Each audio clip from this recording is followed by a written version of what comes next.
Do you ever feel like a passenger in your own life? It's that quiet, creeping sense that you're constantly reacting to your job, your relationships, your schedule, and you've somehow lost the feeling that you are the one in the driver's seat. This sense that your life isn't truly your own has become a silent crisis for so many. The days just seem to happen to you, blurring into weeks and then years, all while a deeper part of you knows something is fundamentally off. This isn't just a vague feeling.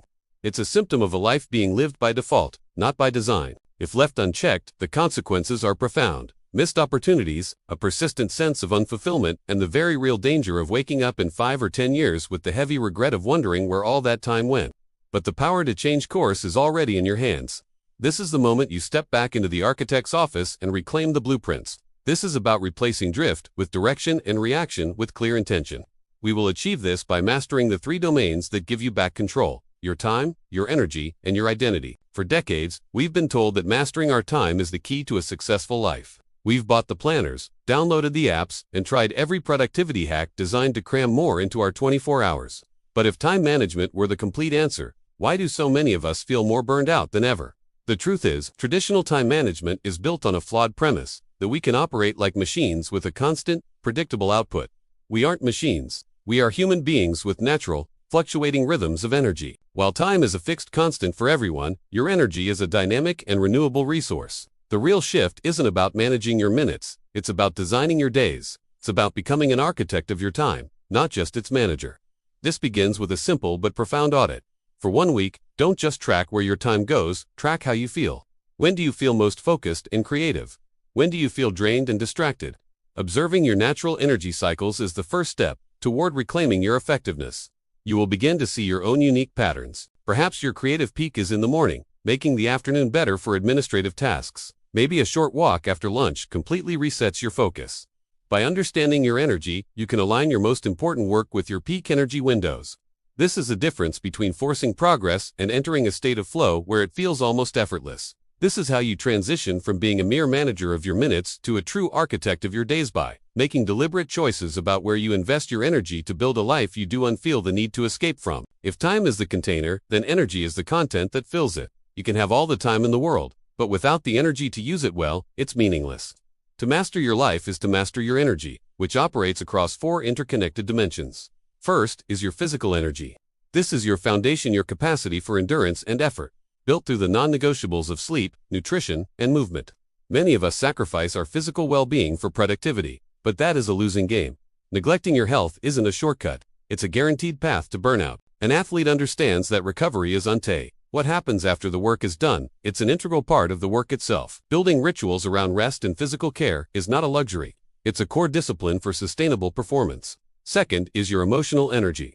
This is your resilience and emotional state. It's the capacity to cultivate emotions associated with high performance like optimism, patience, and engagement, especially under pressure. This isn't about forced positivity or ignoring difficult feelings. It's about acknowledging those feelings without letting them hijack your state of mind. Practices like mindfulness, gratitude, and connecting with people who uplift you are not soft skills. They are essential energy management strategies. They allow you to move from a reactive, stressed state into a calm, restorative one. Third is your mental energy. This is your ability to focus, think clearly, and shift between big-picture strategy and detailed execution. In a world of endless distraction, focused attention is a superpower. Yet, mental energy is a finite resource that depletes with every decision made and notification checked. The key is to manage it with intention. This means setting firm boundaries, scheduling blocks of uninterrupted deep work, and consciously disconnecting to allow your mind to rest and recharge. The mindset must shift from "I'm too busy" to "I must protect my energy to be effective." Finally, and most powerfully, is your spiritual energy. This has little to do with religion and everything to do with your sense of purpose. It is the energy you get from aligning your daily actions with your deepest values, from serving a cause larger than yourself. When a gap exists between what you claim is important and how you actually spend your energy, it creates a constant, draining friction in your life. Conversely, when your work feels meaningful, it becomes a source of energy itself, replenishing you and driving you forward even through difficulty.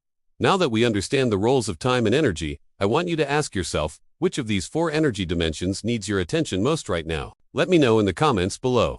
And if you're finding this guide valuable, take a moment to subscribe so you don't miss our future videos on this journey. You can perfectly manage your time and energy, but if you don't know who you are or what you stand for, you're just getting better at living someone else's life. This brings us to the most critical domain, mastering your identity. You are the architect, and your identity is the blueprint. So, how do you design an authentic identity? You treat it as an architect would, with intention, curiosity, and a willingness to prototype. The first step is to assess your current reality. An architect calls this surveying the lie of the land. For you, it means taking honest stock of your life as it is now. What are your core beliefs about success, work, and happiness? More importantly, which of those beliefs did you consciously choose, and which did you simply absorb from society, family, or your career?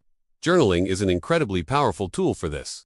This self-reflection helps you distinguish between your authentic desires and external expectations.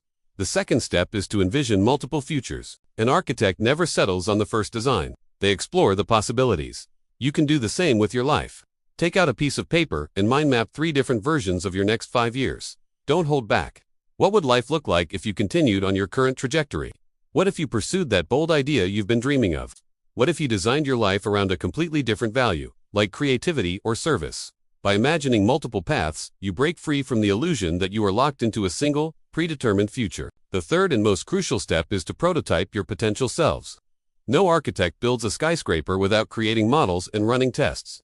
You shouldn't commit to a massive life change without gathering real-world data first. These are low-risk experiments designed to give you information. Thinking of a career change, don't just quit your job. Take an online course, shadow someone in the field for a day, or start a small side project. Curious about moving? Spend a week in the new city, but live like a local, not a tourist. These small experiments reduce the fear of the unknown and replace it with tangible experience, allowing you to build, test, and refine your path forward with confidence. The feeling of being a passenger ends the moment you realize you hold the pen to draw your own map. This isn't about creating one grand, perfect plan.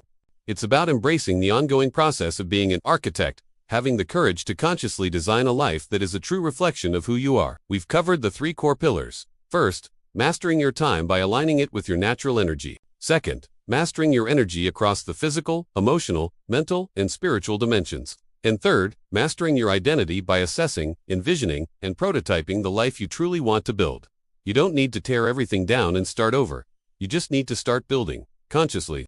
The blueprints are in your hands. You are the author, the artist, and the architect of your life. Every day is another chance to design and build a masterpiece. Thank you for joining me today. If this video resonated with you, please give it a like and subscribe for more content on intentional living. I'll leave you with one final question. What is the first, small step you will take this week to act as the architect of your life? Share it in the comments below. Let's build together.